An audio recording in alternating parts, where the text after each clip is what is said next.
भीष्म जी सरसैया पर पड़े हुए थे। महाराज युधिष्ठिर ने जब प्रश्न किया और भगवान ने भी प्रोत्साहित किया भीष्म जी को कि उत्तर दीजिए, तब भीष्म जी ने उपदेश शुरू किया। तो द्रौपदी जी ने हंस दिया। भीष्म जी ने कहा, हंसी क्यों बच्चा? तो उनका, पितामह ये प्रवचन मुझे आज अच्छे नहीं लग रहे आपके, क्योंकि सभा में चिल्ला चिल्ला के मैं पूछ रही थी जब मुझे लाया जा रहा था कि महाराज युधिष्ठिर अपने को पहले हारे हैं या मेरे को। सब सभा में बैठे आप भी थे और मुझे भरोसा था कि अगर आप खड़े हो गए और बोल दिए तो मेरी वो दुर्दशा ना होती जो हो रही थी। बाल खींच के एक वस्त्र रजस्वला में सभा में घसीट के ले, आप कुछ नहीं बोले थे। कहां गया ये धर्म का ज्ञान का उपदेश आपका? तो उन्होंने कहा, बेटी मेरी बुद्धि भ्रष्ट हो गई थी।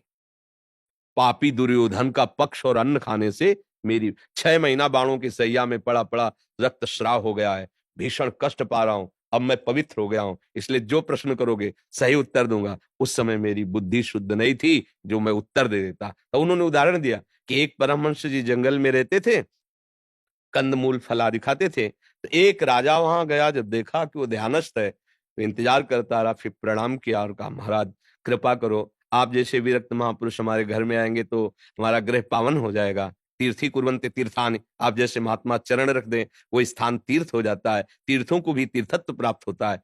तो सोचा कि अधिकारी है, शास्त्र ज्ञानी है और संतों पर श्रद्धा करता है, चले गए। महल में गए, सुंदर सुंदर भोग विलास की सामग्रियां सब खाई पी। शास्त्र निषेध करता है, राजन्न का निषेध करता है। वैरागी को उतना ही सात्विक पदार्थ भगवान को अर्पित करके अल्पाहार, लघुहार, जिसमें आप ब्रह्मचर्य रह सके, आपकी बुद्धि शुद्ध रह सके, मतलब जैसे रजोगुणी पुरुष पाते हैं वैसा निषेध किया गया। ऐसा नहीं मनमानी तुम खाओ पियो तो तुम्हारी बुद्धि भजन में लग जाएगी।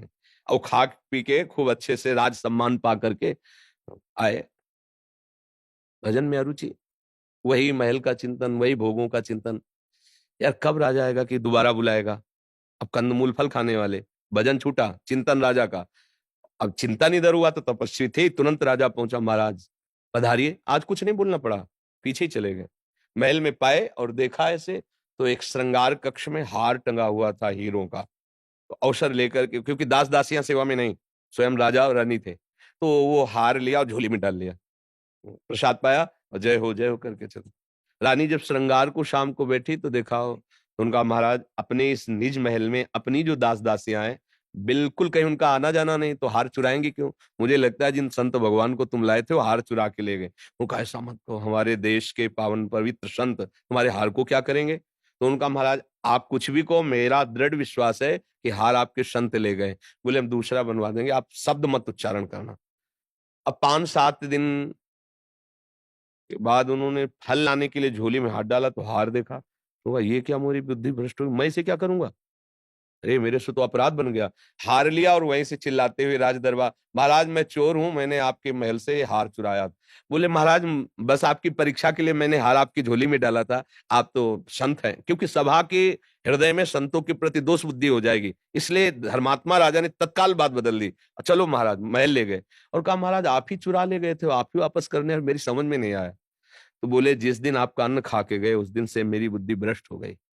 राजन्न के कारण मेरी स्वर्ण चोरी करने की, रत्न चोरी करने की प्रवृत्ति जागृत हुई। और जब 7 दिन से मैं भूखा हूं, क्योंकि मुझे कुछ अच्छा नहीं लग रहा था, आज मैं कंदमूल फल लेने के लिए झोली निकाला तो उसमें हार मिला, तब मुझे समझ में, महाराज ये आपके अन्न का प्रभाव है कि मुझ तपस्वी को चोरी करने के लिए विवश कर दिया। भीष्म जी ने कहा, बेटी अन्न का प्रभाव इतना बड़ा होता है कि मैं सब ज्ञान रखने वाला उस समय उत्तर नहीं दे सका। तो ये जो लोग सोचते हैं ना कि अधर्माचरण करके दान पुण्य मंदिर, कुछ नहीं।